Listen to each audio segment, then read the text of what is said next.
আমার দাদা একজন কীর্তিমান পুরুষ ছিলেন। ওনার কাছ থেকে আমি ইনহেরিট করেছি। আমি মনে করি যে তাঁর কাছ থেকে আমি উত্তরাধিকার সূত্রে যেটা পেয়েছি যে মানুষের পাশে দাঁড়ানো। তিনি গরিবের বন্ধু ছিলেন, মানুষের জন্য কাজ করতেন। এটা যত বড় হয়েছি ততই উপলব্ধি করতে শিখেছি। আসলে একা ভালো থাকার মধ্যে কোনো আনন্দ নেই।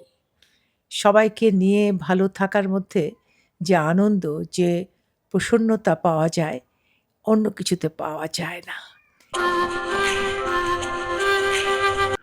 রাজিয়া সামাদ ডালিয়া এই নামটি শেরপুর অঞ্চলের মানুষের কাছে একেবারেই একটি আপন জনের মতো।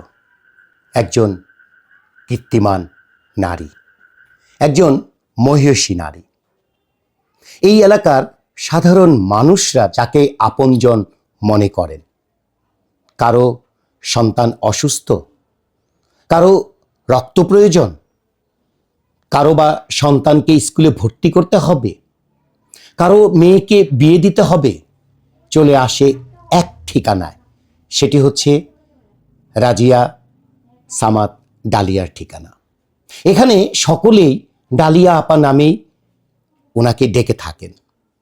ডালিয়া আপা, বয়স কিন্তু কম নয়, 84। সার্টিফিকেটে 1943-এ জন্ম, 23শে সেপ্টেম্বর। বাস্তবে একটু বেশি, 84 বললাম। শেরপুরের সন্তান। দীর্ঘদিন স্বামীর পেশাগত কারণে ঢাকায় বসবাস করেছেন, আবার ঢাকার একটি ইংলিশ মিডিয়াম স্কুলে চাকরিও করেছেন। পরবর্তীতে এই শেরপুর এসে পৈতৃক সম্পত্তি, শ্বশুরের সম্পত্তি, রাজশাহীতে কিছু সম্পত্তি ছিল ইত্যাদি সব কিছু বিক্রি করে মানুষের কল্যাণে উনি ব্যয় করেছেন। গড়ে তুলেছেন শেরপুরের ডায়াবেটিক হাসপাতাল, আরো অনেক কিছু করেছেন, এখনো করছেন। 84 বছর বয়সে উনি সকাল থেকে রাত অবধি মানুষের জন্য ছুটে বেড়ান শেরপুরের এ প্রান্ত থেকে ও প্রান্তে। এই মহিষী নারীর সাথে এবার কথা বলবো, জানবো মানুষের জন্য তার আকুলতার কথা, জানবো এই যে এত শ্রম দিচ্ছেন, এত মানুষের জন্য কাজ করছেন, তা এতে কি ওনার ক্লান্তি লাগে, নাকি এই মানুষের জন্য করে নিজেকে মনে হয় যে আমি চির উন্নত মমশির, আমি উঠিয়াছি একা চির উন্নত শির। তাই জানবো। আসুন কথা বলি শেরপুরের এক নামে যাকে সবাই শ্রদ্ধার পাত্রে রেখেছেন সেই ডালিয়া আপার সাথে। আসসালামু আলাইকুম। ওয়ালাইকুম আসসালাম। কেমন আছেন? ভালো আছি। আপনি 84 বছরের, আমি তো বলবো যে কিশোরী, কারণ মানুষের জন্য আপনি যেভাবে একজন কিশোরী যেভাবে সকাল থেকে রাত অবধি মানুষের জন্য কাজ করার জন্য ছুটে বেড়ায়, আপনি সেরকম ছুটে বেড়ান। বয়সটা একটা হয়তো নাম্বার শুধু। আমি তো মনে করি যে মনের জোর থাকলে সব করা যায়, তবে কাজ করতে যে আনন্দ, এর সঙ্গে আর কিছুর সঙ্গে তুলনা হয় না। মানুষের পাশে দাঁড়ানো, এটা তো একটা যে কোনো মানবিক কাজ। আর এটা করার পেছনে প্রেরণা হলো আমার ফ্যামিলি। আমার দাদা একজন কীর্তিমান পুরুষ ছিলেন। ওনার কাছ থেকে আমি ইনহেরিট করেছি। আমি মনে করি যে তাঁর কাছ থেকে আমি উত্তরাধিকার সূত্রে যেটা পেয়েছি যে মানুষের পাশে দাঁড়ানো। তিনি গরিবের বন্ধু ছিলেন, মানুষের জন্য কাজ করতেন। এটা যত বড় হয়েছি ততই উপলব্ধি করতে শিখেছি। আসলে একা ভালো থাকার মধ্যে কোনো আনন্দ নেই। সবাইকে নিয়ে ভালো থাকার মধ্যে যে আনন্দ, যে প্রসন্নতা পাওয়া যায়, অন্য কিছুতে পাওয়া যায় না। তো এটা আমি খুব বেশি করেছি এরকম তো নয়, করবার চেষ্টা করেছি শুধু, এটুকুই বলতে পারি। আপনি শেরপুরের ডায়াবেটিক সমিতি যেটা মানে হসপিটাল যেটা করেছেন, এটা শুরুটা কিভাবে হলো একটু বলবেন? আমি যখন শেরপুরে আসি 90 সনে, এসে দুই একটা কাজে হাত দিয়েছিলাম। তার মধ্যে একটা কাজ ছিল সদর হাসপাতাল, তখন 50 বেডের একটা হাসপাতাল। একেবারে অনেক অপ্রতুলের মধ্য দিয়ে একটা হাসপাতাল চলছিল তখন। গ্রামগঞ্জ থেকে প্রচুর মানুষ আসতো, বেশিরভাগের মহিলা। এরা ডাক্তার দেখাতে আসতো। তখন আমি সকালে চলে যেতাম, হাসপাতালে যেতাম, তাদের সঙ্গে কথা বলতাম। তারা তো বলতে পারতো না কোন ডাক্তারের কাছে যাবে, তারা কি সমস্যা নিয়ে এসছে সেটাই বলতো। আমি খুঁজে খুঁজে ডাক্তার বের করতাম, করে ডাক্তারের কাছে পৌঁছে দিতাম। ডাক্তাররা প্রেসক্রিপশন করতেন। কোনো কোনো সময় দেখা যেত যে এখানে চিকিৎসা চলছে না, তাদেরকে রেফার করে দিচ্ছে ময়মনসিংহ, ঢাকা। আমি কোনো কোনো রোগী ছিল যাদের সঙ্গে আমি ঢাকায় যেতাম, ময়মনসিংহ যেতাম সঙ্গে, এই জন্য যেতাম যে এরা ময়মনসিংহ হসপিটাল খুঁজেও পাবে না। বৃদ্ধ যারা মহিলা, তাদের পক্ষে খুব কঠিন ওখানে পৌঁছে দালালের পাল্লায় যাতে না পড়ে, সেই জন্য আমি একটু নিয়ে যেতাম। এভাবে আমি স্বাস্থ্য ডিপার্টমেন্টের সঙ্গে পরিচিত হতে থাকলাম। বারডেমে একটা রুগীকে আমি 3 বার নিয়ে গেছি। এই কথাটা আমি সব জায়গায় বলি আচ্ছা, যে 3 বার নিয়ে যাওয়াতে ওখানে মিনতি প্রভা চৌধুরী ছিলেন ডাকসাইটে একজন মানে ডাইরেক্টর সমাজসেবার। তিনি বললেন যে আচ্ছা কেন নিয়ে এলেন এই রুগীকে? আমি জানি এরকম সব রুগীকে নিয়ে যাই, আমি ময়মনসিংহ আনি, পঙ্গুতে নিয়ে যাই, মেডিকেল কলেজ হসপিটালে নিয়ে যাচ্ছি। তো তাহলে একজন রুগীকে আমি যে এরকম যখন বললাম, তখন উনি বললেন চলেন মেজর জেনারেল ইয়ার খান স্যারের কাছে চলেন। গেলাম, তো উনি আমার সঙ্গে গল্প করলেন, কথা বললেন, বলে আমার ফ্যামিলি হিস্ট্রি জানলেন, জেনে বলেন আপনি একটা সেন্টার গড়ে তুলুন না শেরপুরে। আমার তখন ধারণা ছিল যে ডাক্তার না হলে এই কাজে হাত দেওয়া যায় না। তিনি আমাকে সে ভুল ভাঙিয়ে দিলেন। আমি শুরু করলাম শেরপুরে ডায়াবেটিক হাসপাতালের কাজ। কিছুই জানি না, তারপরে করতে করতে কিন্তু আমি এখন শিখেছি সেবার চিকিৎসা তো দেবে ডাক্তাররা, তার পাশে যে সেবার জায়গাটা সেটা আমরা করব। প্রথমে তো এটা ডায়াবেটিক সেন্টার ছিল। হ্যাঁ, ডায়াবেটিস সেন্টার ছিল, সেন্টারেই আমরা প্রতিদিন রোগী দেখতাম। জি, দেখতাম আমি তো এটার জন্য শুরুটা কত সালে হলো? 91 এটা তে? না 91 না, কত? এটা হলো 96 সনে। 1996 তে। 96 সনে আমি শুরু করলাম, একটা কমিটি করলাম, ছোট করে একটা আহ্বায়ক কমিটি, কাজ শুরু করে দিলাম। খড়মপুরে আমার বাবার বাড়ি ছিল, সেখানেই শুরু করেছিলাম কাজটা। আস্তে আস্তে যখন থান সংকুলান হচ্ছিল না, আমি পেছনের দিকে থাকতাম। তারপরে যখন পুরোটাই হাসপাতালের জন্য ছেড়ে দিতে হলো, আমি এখানে একটা ঘর করে এই নাগপাড়ায় চলে এলাম। তারপরে যখন সেখানেও জায়গা হচ্ছে না, তখন এখন যেখানে আছে সেখানে আমরা ভবন নির্মাণের কাজ শুরু করলাম। জমিটা খাস জমিই ছিল। যাই হোক কোনোভাবে আমরা প্রশাসকের সঙ্গে করে একটা কেস ছিল সরকারের সঙ্গে আমাদের পরিবারের। আমরা আপোষে সেটা আমাদের নামেই রায় হলো। আচ্ছা, জেলা পর্যায়ে আমরা ডায়াবেটিক হাসপাতালের জন্য কাজ শুরু করলাম। এখানে কাজ করছি ডায়াবেটিক রোগীদের নিয়ে। এখন যেটা দাঁড়িয়েছে, আমরা তো ইনডোর হাসপাতাল শুরু করেছি জি। বছর খানেক হয়ে গেল। আমার বিষয়টা হলো এরকম, আমাদের দেশে সাধারণ মানুষ, ডাক্তার হয়তো এক্সপার্ট ডাক্তার সঠিক ডায়াগনোসিস করলেন, চিকিৎসা দিলেন, ব্যবস্থাপত্র দিয়ে দিলেন, রোগীরা চলে গেল। ডাক্তারের সঙ্গে এইটুকুই কিন্তু সম্পর্ক থাকে রোগীর। তার বাকি জায়গাটাকে যেখানে প্রেশার থাকে, কোথায় টাকা পাবে, জি, কিছু টেস্ট করতে হয়, কোথায় জি। যাবে, সেখানে একটা ফান্ডের দরকার। এরকম নানান প্রতিকূলতার ভেতর দিয়ে দেখা যায় সঠিক চিকিৎসাটা ঠিকমতো তারা তুলে আনতে পারে না।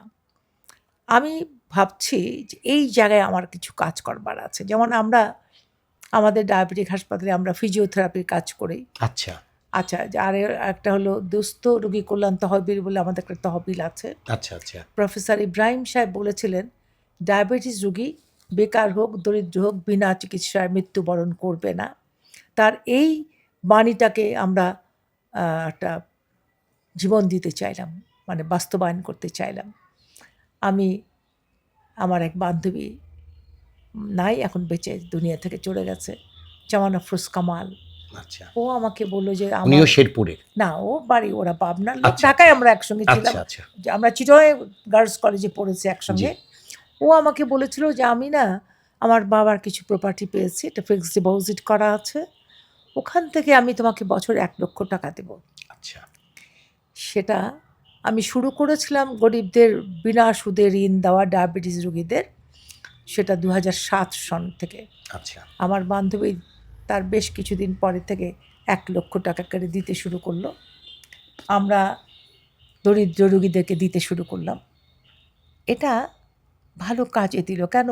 একটা রোগী চিকিৎসা করে সুস্থ হলো, কিন্তু তাকে কিছু করতে হবে তো। জি। ছোটোখাটো ব্যবসার জন্য 20, 25, 30, 40 হাজার টাকাও আমরা ঋণ দিই, বিনা সুদে ঋণ, আচ্ছা, আচ্ছা। 20 কিস্তিতে পরিশোধযোগ্য। আচ্ছা, আচ্ছা। এটা কিন্তু 100% রিকভারি আছে আমার। আচ্ছা, এটা ওই মিনতি প্রভা চৌধুরী জি, একদিন জি। আমার সঙ্গে এটা শেয়ার করলেন, বললেন যে আমি বাস্তবায়ন করতে পারলাম না বারডেমে, আপনি কি করে পারলেন? আচ্ছা, আমি কেন জানি না, আমি এটা পেরে গেছি।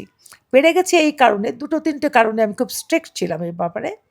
যেমন আমাদের ডায়াবেটিক হাসপাতালে যে ছেলেটি কাজ করে, এখানে ঋণ দেওয়ার কাজটা করে, সেও ডায়াবেটিক পেশেন্ট। আচ্ছা, ওর মা আমাকে হাতে ধরে দিয়ে গেছিলো যে সারাদিন ঘুরে বেড়ায়, ইন্টারমিডিয়েট পাশ করেছে, তো ওকে একটা ব্যবস্থা করবেন। আমাদের ডায়াবেটিক সমিতিতে একটা, মানে ইব্রাহিম সাহেবের একটা বিষয় ছিল যে ডায়াবেটিস রোগী যে বিনা চিকিৎসায় মারা যাবে না, জি, বেকার থাকবে না, জি। তাদের জন্য রিহ্যাবিলিটেশনের একটা ব্যবস্থা ছিল। ইন্টারমিডিয়েট পাস এই ছেলেটিকে আমরা বারডেমের সঙ্গে যুক্ত করে দিলাম। আচ্ছা, সেখান থেকে সে বেতন ভাতা পেতে শুরু করলো, আচ্ছা, আচ্ছা, আমাদের এখানে কাজ করতো। আচ্ছা, তো একসময় দেখলাম যে কিস্তিটা ঠিকমতো দিচ্ছে না সবাই। জি, আমাকে ছেলেটি বলতে শুরু করলো যে কি করব ম্যাডাম, টাকা চাইলে তো দেয় না। আমি, শোনো, দেয় না, আদায় করার যা বিষয়টা তোমার জানতে হবে। যদি আদায় করতে না পারো, আমার এই প্রজেক্টটা কিন্তু ব্যর্থ হয়ে যাবে। জি, আমি আদায় করার প্রক্রিয়াটা তোমার রাখতে হবে। আমি অ্যাকাউন্টেন্টকে ডাকলাম, ডেকে বললাম যে মাসে 2-3টে কিস্তি আদায় হবে না, হুম, এই মুক্তি এখানে কাজ করছে, মুক্তির বেতন থেকে ওই কিস্তিটা নিয়ে তুমি পরিশোধ করবে। আচ্ছা, আচ্ছা, মুক্তি তখন ভয় পেয়ে গেল যে এটা তো যারা দেবে না তার টাকাটা আমার পকেট থেকে যাবে।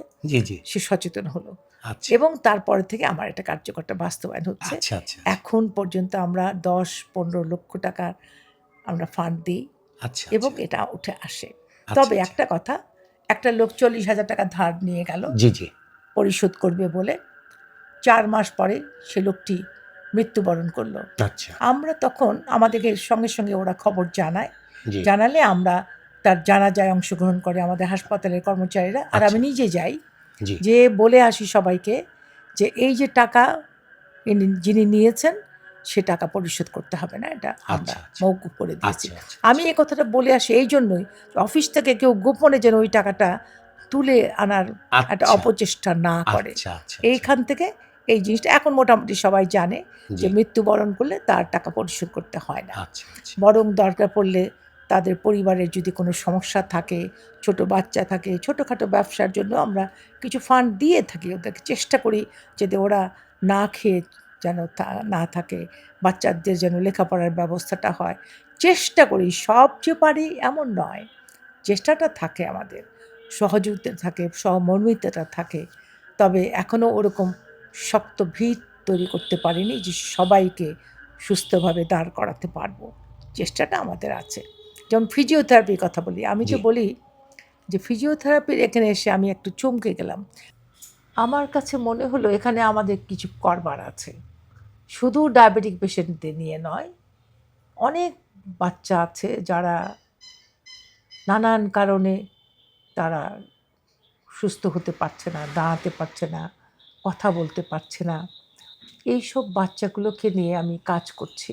জি, একটি মা আমাকে সেদিন হঠাৎ করে একদিন রাস্তায় ধরলেন, ও আফা, খাড়ান খাড়ান, কি আমার বাচ্চাটা না হাতের মুঠি খুলে, 4 বছর বয়স হয়েছে, জীবনও মুঠি খুলে নাই। মানে এই যে মায়ের চোখের আনন্দটা, জি, জি, মানে চোখ মুখ জল করছে, মা একটি সন্তান তার, সেই 4 বছরের বাচ্চা মুখটিটা বুকের মধ্যে নিয়ে সারা 4টা বছর পার করেছে, সে বাচ্চাটা মুঠি খুলছে। 3 দিন আগে আমার কাছে এসছে, এসে আমি বললাম তোমার ছেলের ডেভেলপমেন্ট কেমন বলো? তো বললো কি যে আমার ছেলের না এখন মা বাবা ডাকে, আর যদি বলি হাত তোলো হাত তোলে। মানে এটা যে মানে মা মনে করছে একটা বিশাল কিছু হয়ে গেছে, তার বাচ্চা নড়াচড়া করছে, ডাকলে শোনে, কথা বললে জবাব দেয়। এই যে এই একটু একটু করে এগোচ্ছে একটা শিশু, তার জীবনের একটা আলো খুঁজে পাচ্ছে, এই আলোটা কিন্তু আমিও দেখি। তা এই যে ফিজিওথেরাপি কার্যক্রমটা আপনাদের ডায়াবেটিক হাসপাতাল, এটা কোন সাল থেকে শুরু করলেন? এটা 4 বছর হয়েছে, 4 বছর ধরে আমরা শুরু করেছি। তার মানে কি 22 সাল থেকে শুরু হ্যাঁ, হয়েছে, 22 কোভিডের সাল, পর হ্যাঁ। থেকে? হ্যাঁ, শুরু করেছি যে নানান দিক ডায়াবেটিক সেন্টারকে নানান রকমের ডায়াবেটিস থেকে নানা রোগের উপসর্গ শুরু হয়, জি এটা শারীরিক ঘাটতির জন্য। এই চিন্তা থেকে কিন্তু আমরা চোখের ডিপার্টমেন্ট আছে আমাদের, জি তারপরে দাঁতের আছে ডাক্তার, তো ফিজিওথেরাপিস্ট আছে, মায়ের হাসি বলে আমরা একটা জায়গায় এখন কাজ শুরু করেছি, ওরাও আচ্ছা। আমাদের সঙ্গে কাজ করছে। তা এরকম আমি বিস্তার করবার চেষ্টা করছি যে আমরা মানুষকে একটা স্বপ্ন দেখাবো, যে মানুষটি একটু একটু করে সুস্থ হয়ে উঠবে, জীবনের নাগাল পাবে, সুস্থ জীবনের নাগাল পাবে।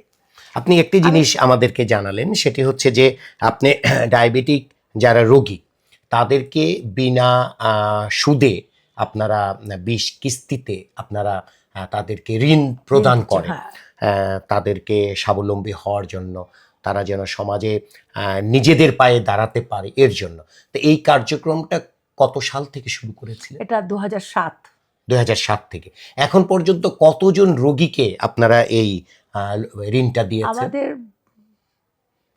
55 জন রোগীকে আমরা দিয়েছি এখন পর্যন্ত। এখন পর্যন্ত আচ্ছা, দিয়েছি। এই যে বাছাই করতে হয়, ওরা একটা দরখাস্ত করে, রাইট, আমরা যাচাই বাছাই করি জি যে তার কোন কাজটা করছে, সেটা থেকে সে ঋণটা শোধ করতে পারবে কিনা, জি, এইগুলো যাচাই বাছাই করে একটা ছোট করে একটা সাব কমিটি আছে আমাদের, আচ্ছা আচ্ছা এই বাছাইটা করে তারপরে আমরা ওদের জন্য ঋণটা ধার্য করি যে কত টাকা কাকে দেয়া যাবে। আচ্ছা, যাদের 60-এর উপরে বয়স, জি তারা যখন দরখাস্ত করে আমি একেবারে না করে দিই না।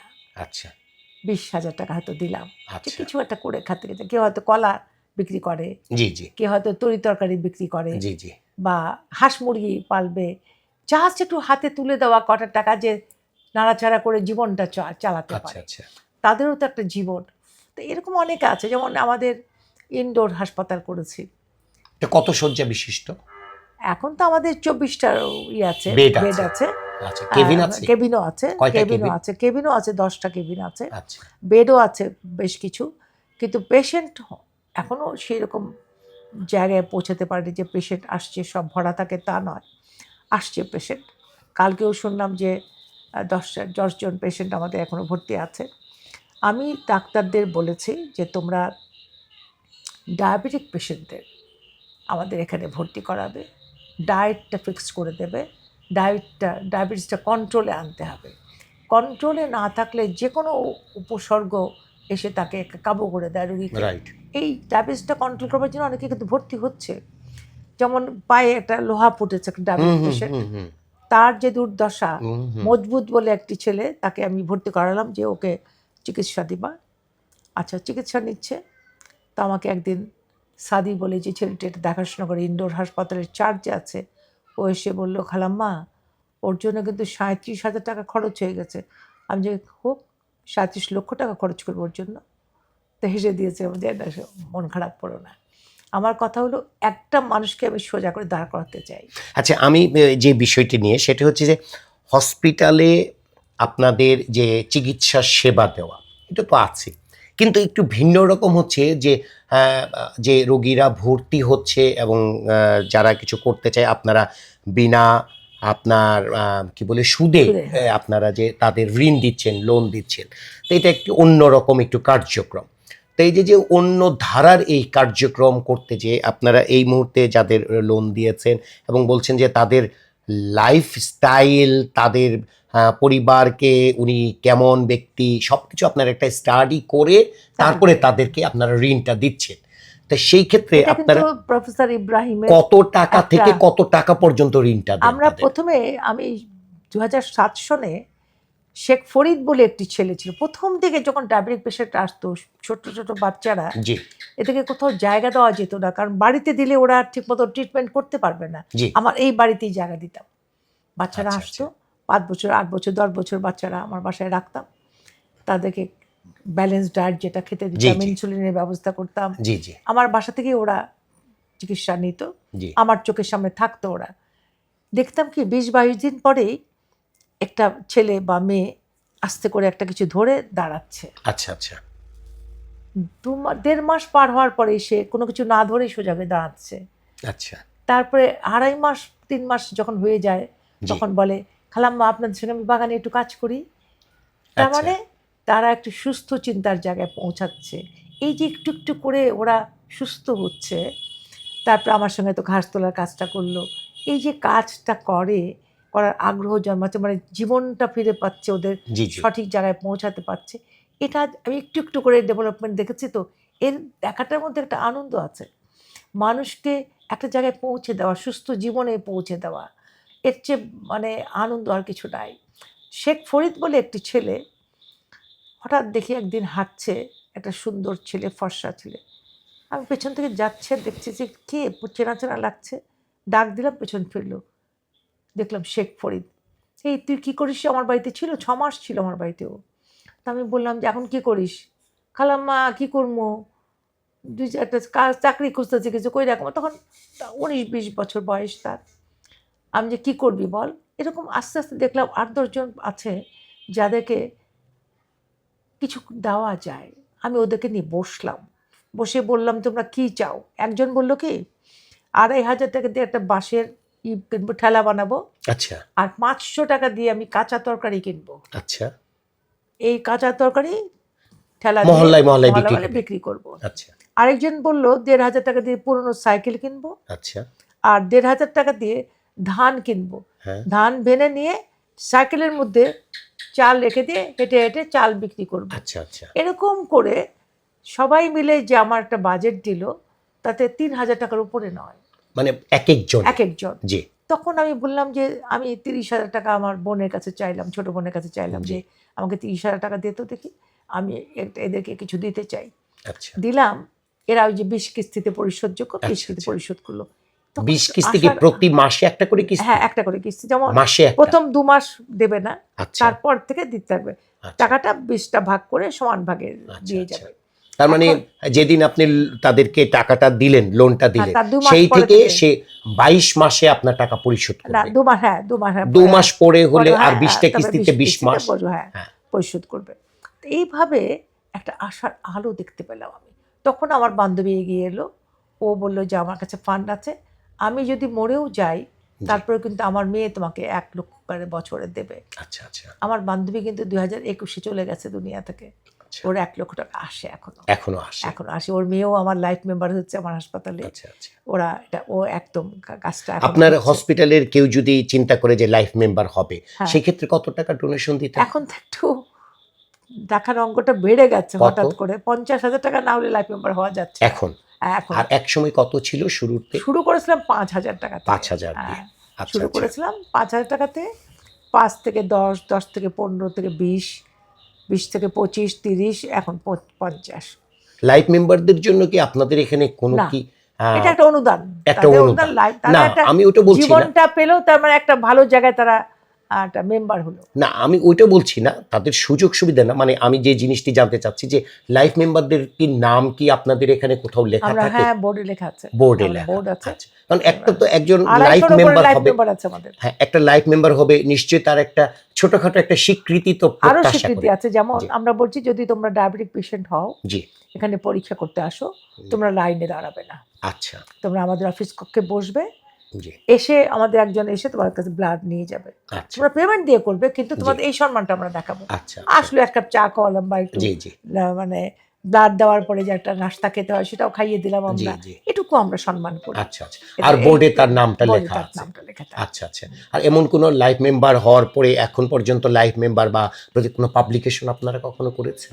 হ্যাঁ, হ্যাঁ, আমাদের বই আছে তো, প্রতি বছর সোভেনির বেরোয় 1-2 বছর পর আচ্ছা, পর। সেখানে লাইফ মেম্বারদের ছবি সহ ছবি সহ সবাইকে দেওয়া যায় না, কারণ সবার ছবি প্রথম হয়তো দিয়েছিল, পরে হয়তো 10 বছর তাদের চেহারা পাল্টে গেছে।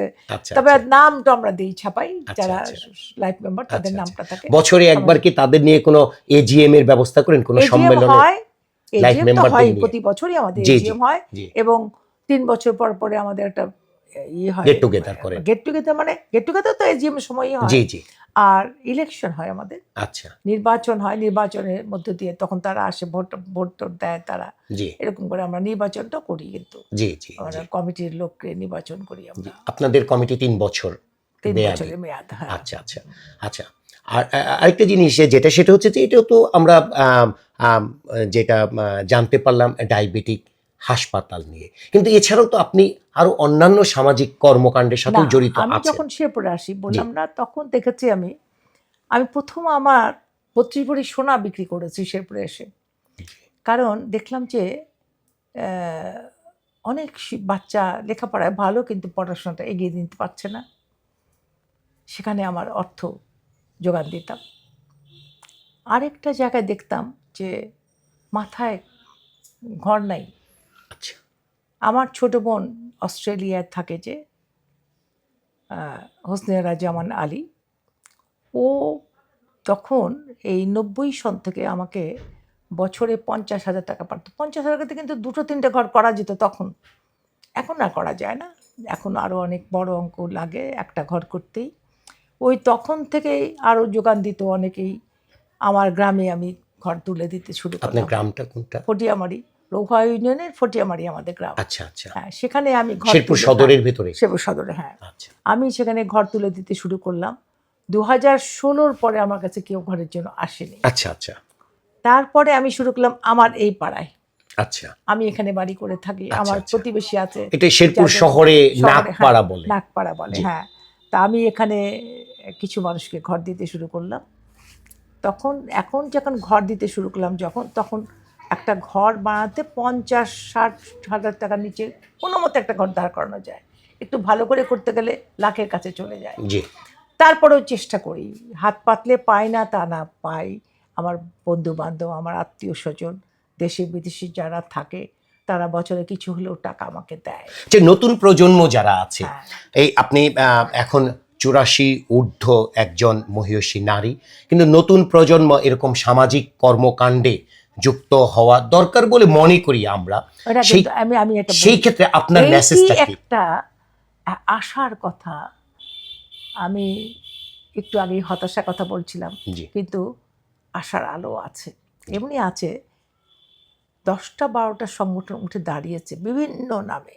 জি, এরা সবাই আমাকে নিয়ে কাজ করতে চায়। আচ্ছা, আমাকে বলে, আমার যে নামেই ওরা ডাকুক, কেউ আমাকে প্রধান উপদেষ্টা বলছে, কেউ আমাকে সভাপতি বলছে, কেউ বলছে আপনি না হলে আমাদের কাজ হবে না। কিন্তু ওরা বছরে 2-3বার ওরা একটা আয়োজন করে, দরিদ্র পীড়িত মানুষ পাশে দাঁড়ায়, এটা একটা আশার কথা। আমি জঙ্গলদির কথাই বলি। জঙ্গলদি একটি ছেলে আছে, ওরা শহীদ দারোগা আলী, 69 গণ অভ্যুত্থানে দ্বিতীয় শহীদ দারোগা আলী, গণ অভ্যুত্থানে যে একটা আন্দোলন হলো, জি, দেশ জি। স্বাধীনতার একটা বড় ভূমিকা কিন্তু মানে 69-এর গণ আন্দোলন। জি, জি, এখানে ওই ছেলেটি শহীদ হয়েছিল। প্রথম শহীদ ঢাকায় কোথায় হয়েছিল, দ্বিতীয় শহীদ হলো এই দারোগা আলী। সে দারোগা আলীর নামে জঙ্গলটিতে একটা সংগঠন দাঁড় করিয়েছে না। প্রথম বছর ওরা কিছু আগে একটা সংগঠন ছিল, আর তারপরে ছেলেরা বড় হয়ে গেছে, চাকরি বাকরি নিয়ে চলে গেছে, ওটা আর কাজ করছে না। আরেকটা সংগঠন দেখলাম, এরা প্রথম বছর বলল যে মা ডাকে ছেলেটা আমাকে, আচ্ছা, মামুন, মা আমি একটু করব, কিছু চাঁদা সংগ্রহ করব। আচ্ছা, 40,000 টাকা ওরা করলো। ঈদের আগ দিয়ে আমি বললাম, দেখো 40,000 টাকার জিনিসের জন্য, দেওয়ার জন্য 500 টাকার একটা প্যাকেজ বানালো ওরা, সেমাই টেমাই, চাল, এটুকু তেল। আমি এগুলো তোমরা আর ডেকে নিয়ে আসবে না, চলো আমরা বাড়িতে পৌঁছে দিই। আচ্ছা, আমি বাহ, নিজে রাতে বাড়িতে পৌঁছে দিলাম। বাহ, বাহ, পরের বছর ওরা 70,000 টাকা মতো তুললো। বাহ, তারপরের বছর ওরা মোটামুটি একটা সমাবেশ করে দিল। জি, আমার তরফ থেকেও কিছু শাড়ি লুঙ্গি নিয়ে গেছিলাম, এটাও দিলাম। এবার ওরা 1 লাখের উপরে টাকা তুলেছে। আচ্ছা, এই যে দাঁড়াচ্ছে উঠে, জি, ওরা নাম দিয়েছে চর জঙ্গলদি, না শহীদ দারোগালি স্বেচ্ছাসেবী সংগঠন, আচ্ছা আরেকটা হিউম্যানিটি অফ শেরপুর, আচ্ছা এরাও কিন্তু ভালো কাজ করছে। আচ্ছা আর আমাদের রক্ত সৈনিকের কথা তো বলে শেষ করা যাবে না। আমাদের 8,500 ব্লাড ডোনার আছে, 36টা জেলায় আমাদের কার্যক্রম আছে, যার চেয়ারম্যান আমি। এবং প্রতিটা জেলাতেই কিন্তু মোটামুটি ভালো কাজ হচ্ছে। রক্তের প্রয়োজনে এখন আর মানুষের দৌড়াতে হয় না কোথাও। আমাদের একটা ওয়েবসাইটও আছে, ওখান থেকে ব্লাড গ্রুপিং নিয়ে ওরা ফোন করে, যার যার নাম্বারে ফোন করে রক্তের ব্যবস্থা হয়। হয়তো ঢাকার লোককে ফোন করলো, শেরপুরের লোক, সেখানে ভুল আছে কিন্তু সংশোধন হয়ে যায়। সে বলে আমি ঢাকায় আছি, আপনি শেরপুরের লোক, আপনি শেরপুরের লোককেই ফোন করেন, বাস ও সেই একটা যোগাযোগ করে দিল। এভাবে রক্ত দিনে 20 থেকে 25 ব্যাগ ব্লাড কিন্তু ড্র করছে রক্ত সৈনিকেরা। আচ্ছা আচ্ছা বিভিন্ন ক্লিনিকে, হাসপাতালে রক্ত যাচ্ছে। আচ্ছা এটা একটা ভালো চমৎকার কাজ হচ্ছে। ওরাও ক্লিন আপ শেরপুর বলেও একটা জায়গা তৈরি করেছে, ওরা পরিচ্ছন্ন অভিযান চালায়। এরা আদর্শগতভাবে, আমি মাঝে মাঝে বলি যে ওরা যেন আলো হয়ে ফুটছে। ওদের চরিত্রের মধ্যে এমন কিছু ভালো দিক আছে, মাঝে মাঝে আমার মনে হয় যে এরা একসময় অনেক বড় মানুষে উঠে দাঁড়াবে। এই যে নতুন প্রজন্ম, হ্যাঁ ওনার কাছ থেকে শুনলাম হ্যাঁ। যে আলো হয়ে তারা ফুটছে। হ্যাঁ, হ্যাঁ। এখনো আমরা নতুন প্রজন্মের কাছে এবং যারা তরুণ আছে তাদের ভেতরে কাউকে কাউকে আমরা দেখি এরাও আমাদের সমাজের আলোকবর্তিকা হবে। তারাও হয়তো এই আপনার রাজিয়া সামাদ ডালিয়া যে কাজটি করছেন সমাজের জন্য, ওনার এই কাজের হাল তারাও হয়তো ধরবেন, এমনই আমরা আশাবাদী। এতক্ষণ আমরা কথা বললাম শেরপুরের মহিয়সী নারী এবং উনি কীর্তিময়ী একজন নারী, যার অবদান এই শেরপুরের পথে প্রান্তরে রয়েছে, যার অবদান এই শেরপুরে আসলে একেবারে সকলেই এক কথাই বলবে, উনি আমাদের ডালিয়া আপা।